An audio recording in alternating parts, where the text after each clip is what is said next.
I'm looking at YA by Jethro Tull as a forgotten masterpiece, and this is from a Newbie's review to this album. In 1980, Jethro Tull shocked everyone when they released A.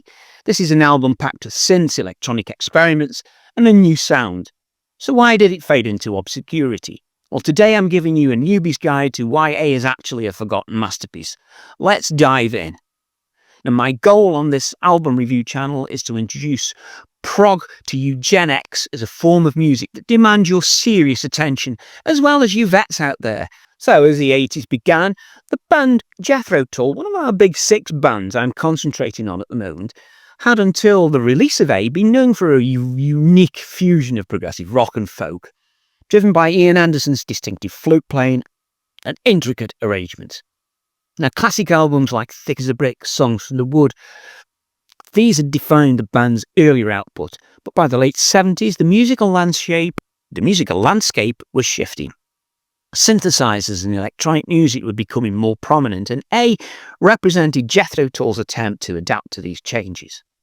Now, this album stood out because it marked a sharp left turn in their sound. Anderson had originally intended it as a solo album, but it ended up being released under the Jethro Tull band name. Now, it features a revamped lineup. Now, key to this shift was the addition of Eddie Jobson on keyboards and electric violin. Jobson's influence was huge, bringing a modern electronic edge to the album that contrasted heavily with the band's previous works. Released in the UK on the 29th of September 1980, many fans were quite easily taken aback. This was not the same Jethro Tull they were used to, gone with the pastoral folk elements and the acoustic warmth that characterised albums like Heavy Horses. Instead, A leaned heavily into the emerging sounds of the 1980s, full of synthesizers and electronic textures. Anderson's songwriting was still there, but the sound was different enough to alienate a large portion of their core audience. The album's reception was perhaps lukewarm at best. Critics were unsure of what to make of it. Many saw the electronic experimentation as a betrayal of the band's roots, and the album failed to gain the commercial traction of those early releases. It was a bit of a dud. As a result, it quickly faded into the background, overlooked in favour of the band's more iconic albums. But is A really deserving of this forgotten status? Let's break it down and try to establish exactly what made it an underrated masterpiece. Lyrically, A captures a sense of alienation and disconnection that fits perfectly with its colder, more mechanical sound. Take the track Black Sunday. This is one of the album's highlights. Now, Anderson writes about the emotional toll of life on the road. He's weaving a story of homesickness and existential dread. The song's tense, driving rhythm and ominous synthesizers perfectly match the lyrics' moods, creating a sense of urgency and unease that resonates even today. Other tracks like Working John, Working Joe, these tackle the monotony of the working class grind, while Crossfire reflects on the dangers of urban life. Ian's lyrics are thoughtful, introspective and still relatable, and what's interesting, however, is how these new electronic elements complemented these themes. So the coldness of the synthesizers mirrors the detachment and anxiety present in the lyrics, and giving the album quite a cohesive feel despite the shift in musical style. Musically, it's complex and layered, but in a different way from Tull's previous work.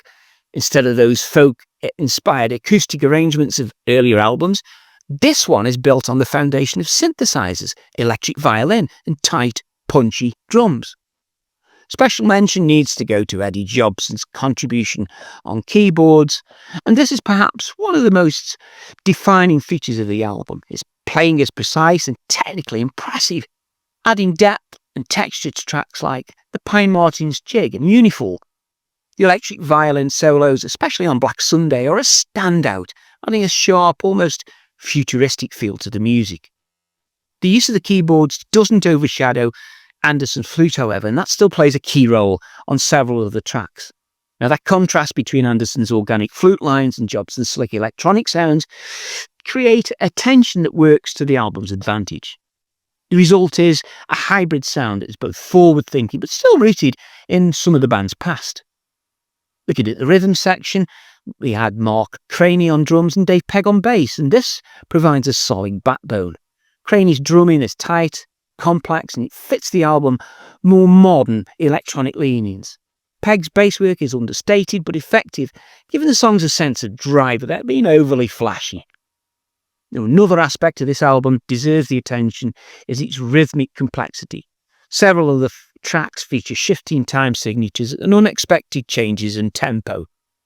Black Sunday, as we've discussed before, it's a prime example, moving between 4/4 and more unusual time signatures, which keeps the listeners on their toes. This progressive approach to rhythm is something that Jethro Tull had always done well, and it remains intact on A, even with the shift in the sound. Now, the arrangement of the songs is tight, it's concise, and with most tracks running between sort of 3 to 5 minutes. So unlike some of the sprawling epics on earlier albums, A feels more streamlined. This is a likely reflection of the band's desire to update their sound for this new decade, avoiding the indulgent tendencies of the 70s progressive rock in favour of something much more immediate.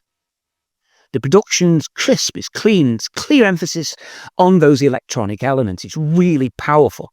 The synthesizers and electric violin are mixed prominently, giving the album a more polished, high-tech sound compared to the more organic feel of earlier records. The mix allows the instrument to shine, and overall, the sound is clear and balanced. However, this cleaner, more precise production may have contributed to the album's initial cold receptions. Fans who are used to the warmer, more textured production, these found A much too slick, much too detached. But in retrospect, the production fits the themes and mood of the album just perfectly. That cool, almost clinical sound adds to the feeling of alienation and a dislocation that runs right throughout the lyrics.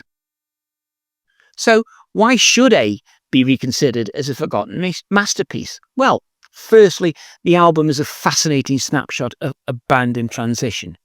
Tull were never a band to stand still, and this album represented their attempt to stay relevant in a rapidly changing musical landscape. Now, whilst the album may have been divisive at the time, it's clear that Anderson and the rest of the band were trying to push themselves in new directions. There's nothing wrong with that. The album also holds up remarkably well in hindsight. Now, while the electronic elements might have perhaps seemed a little out of place in 1980, they don't sound dated today, no way. In fact, they give the album a timeless quality. The themes of alienation, anxiety and disconnection are still relevant, and the music feels fresh rather than stuck in the past. Moreover, A is technically impressive album. The musicianship on display is top-notch. Particularly Jobson's keyboard and violin work and the tight, complex arrangements show a band still at the top of the game. Now Ian Anderson's songwriting was sharp as ever, and the lyrics throughout were thoughtful and thought-provoking.